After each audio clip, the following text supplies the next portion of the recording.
ये कहानी है 50 साल की एक चालाक औरत की जो अपने ही बेटे को अपनी रातें रंगीन बनाने के लिए मजबूर करती है। गाइस, मैं हमेशा कोशिश करती हूँ कि मैं आपके लिए एक अच्छी से अच्छी मूवी ढूंढकर ला पाऊँ। अगर मैं इस काम में मैं थोड़ी सी भी सफल हूँ तो चैनल को सब्सक्राइब और लाइक शेयर जरूर करना। तो चलो कहानी सुनाती हूँ।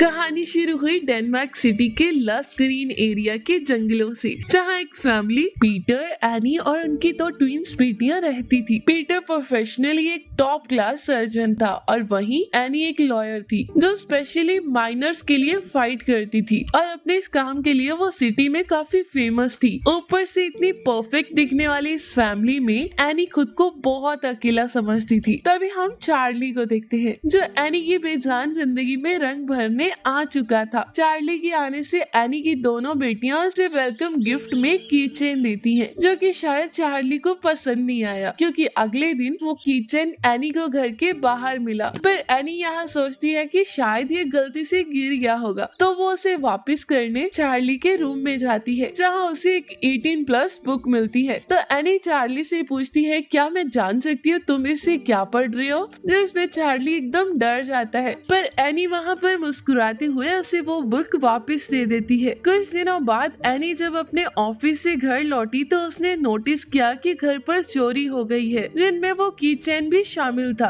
पर अगले ही दिन लॉन्ड्री करते हुए एनी को वो कीचेन चार्ली की पैंट से मिलता है, जिसका मतलब था वो चोरी चार्ली ने की है। चार्ली शुरू से ही निटोरियस टाइप का लड़का था, तो एनी को उसे सुधारने का इससे अच्छा मौका तो कभी नहीं मिलता। तो वो अपने लॉयर वाले अंदाज में चार्ली से कहती है, अगर तुम चाहते हो तुम्हारी इस हरकत के बारे में किसी को पता न चले तो तुम्हें सारे फैमिली फंक्शंस में, पिकनिक्स में शामिल होना होगा। इसके लिए चार्ली मान जाता है और अगले ही दिन पिकनिक में वो अपनी दोनों बहनों के साथ बहुत एंजॉय करता है। एनी ये सब देखकर बहुत खुश थी क्योंकि अब उनके बीच की दूरियां खत्म हो जाएंगी। उसी शाम चार्ली अपनी गर्लफ्रेंड को एना से मिलवाता है और फिर दोनों पर मस्ती करने चले जाते हैं। लेकिन एना नीचे अपनी बेचैनी में अपनी जवानी को याद करती है। अगले दिन ये चारों एक लेक में जाते हैं जहाँ पर ये तीनों तो नहा रहे थे, पर वहीं एना एक साइड बैठकर बुक पढ़ रही थी, जिसे बुलाने के लिए चार्ली आता है। आज तक लेक में ना जाने वाली औरत चार्ली के बोलते ही तुरंत लेक में चली जाती है, जैसे वो चार्ली की बिंदास जिंदगी को जीना चाहती हो। वो चार्ली के साथ एक यंग लड़की की तरह एंजॉय करती है, जैसे इन दोनों के बीच की दूरियां कम होने लगी थी। अब ये ज्यादातर समय साथ में गुजारने लगे थे। एक दिन ऐसे ही चार्ली एनी को एक क्लब में लेकर जाता है जहाँ दोनों कुछ देर बात करते हैं कि तभी चार्ली को उसकी गर्लफ्रेंड का मैसेज आता है, जिस पे चार्ली वहाँ से जाने लगता है, पर एना से किस कर देती है। एना का ये बिहेवियर चार्ली के लिए थोड़ा सा वियर्ड था, पर वो इसे मदर लव समझकर वहाँ से चला जाता है। लेकिन मदर लव वाली लाइन तो एना कब की क्रॉस कर चुकी थी, क्योंकि घर में खेलने वाला एक मामूली सा गेम हाइड एंड सी में चार्ली का टच भी एना को रोमांस से भरपूर लगता है, क्योंकि अब तो वो अपने रूम से निकलकर सीधा चार्ली के रूम में चली गई, जो देखकर चार्ली एकदम हैरान हो जाता है। पर एनी के तो दिल और दिमाग पर चार्ली छा चुका था और अब वो चार्ली को सेक्स करने के लिए मजबूर कर रही थी, जिसमें चार्ली अपने होश खो देता है और ना चाहते हुए भी एना के साथ वो कर लेता है। और यहीं से इनका एक रिश्ता शुरू हो जाता है, क्योंकि इन्हें जब भी वक्त मिलता है ये जंगल में, घर में, कहीं भी शुरू हो जाते हैं। एक दिन ऐसे ही इंटीमेट होकर चार्ली एक टेप रिकॉर्डर में एना की बातें रिकॉर्ड कर रहा था, जिसमें वो एना से पूछता है, तुमने फर्स्ट टाइम कब और किसके साथ किया था? जिसपे एना कहती है, उसके साथ जिसके साथ नहीं करना चाहिए था, मतलब कि वो भी एक माइनर था। खैर चार्ली सारी बातें रिकॉर्ड कर उस टेप रिकॉर्डर को रख देता है। उसी शाम चार्ली की दोनों बहनों की बर्थडे पार्टी थी, जिसमें कई लोग शामिल हुए थे और इसी सेलिब्रेशन में एना और चार्ली रोमांस के कुछ पल गुजार रहे थे कि तभी उन्हें एना की बहन देख लेती है, जो एना से कहती है, तुम पागल हो क्या? वो तुम्हारा बेटा है। एना इन सब से बहुत डर गई थी कि जैसे उसकी बहन ने देख लिया, अगर किसी और ने देख लिया तो उसकी इज्जत की धज्जियां उड़ जाएंगी। इसी चक्कर में वो चार्ली से दूरियां बना लेती है, जो कि चार्ली को थोड़ा भी अच्छा नहीं लगता और वो पागलों की तरह एक पेड़ पर चढ़कर उसके सारे फल नीचे फेंकने लग जाता है। वहाँ पर सिचुएशन काफी ऑकवर्ड हो गया था, जिस पे सब लोग चार्ली को छोड़कर चले जाते हैं। तो वो उसी लस